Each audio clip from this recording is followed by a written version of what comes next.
istaagay in aan bogaadiyo jaamacadda City Corp iyo jaamacadda Daffodil International University midoobida ama partnership-ka ay halkaan ku soo bandhigayaan taasoo run ahaantii mid muhiim inoo ah jiddan khaasatan hadda markii aan fiirinay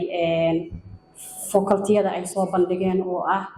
baahidii ka jirtay waddankeena faculty-yada boolaya runtii hadeer dowladda markii la diyaarinayo qorshihii jihaynta 5 sano soo socota xukuumadda guddiga arrimaha bulshada waliba qaybta waxbarashada waxa aad looga doodayay maxaan ku soo kordhin karnaa xagga wax soo saarka sidii kulliyadaha wax soo saarka loo xoojin lahaa maadaama ay jirto baahi weyn oo loo qabo haddaad fiiriso jaamacadaheena waxa lagu dhigaa kulligood waxaad arkaysaa inay hayaan wax isku mid ah waddankii waxaa ka jirta shaqo la'aan dalkeenina wuxuu leeyahay oo hodan ku yahay khayraad dabiici ah oo ilaahayna nagu manaystay khayraadkaasi waxay u baahan yihiin xirfadii iyo aqoontii lagula soo bixi lahaa laakiin dadkeenii macalaasaf kuma horumarsanin jaamacadaha caalamka aynu aadno waxaan ka soo baranaa kulliyado isku wada mid ah oo amoodid inay mahmaajwal yihiin baahidii loo qabay maxaa la oran jiray wax soo saarka dalka kama jirto marka waxaan aad iyo aad u bogaadinayaa jaamacadda City Corp iyo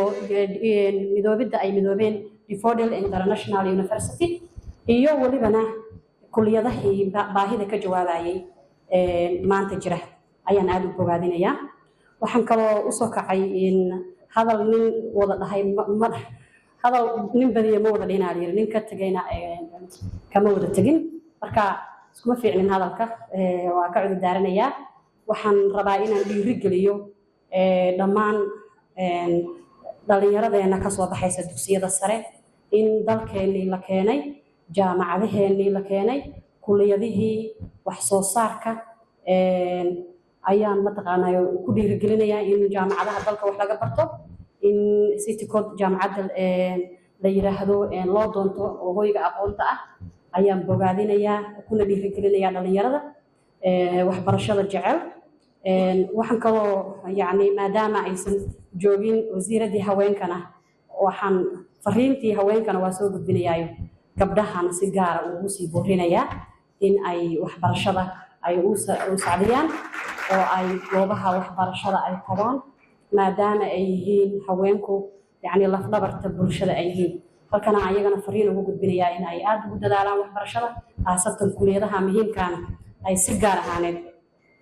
u soo bartaan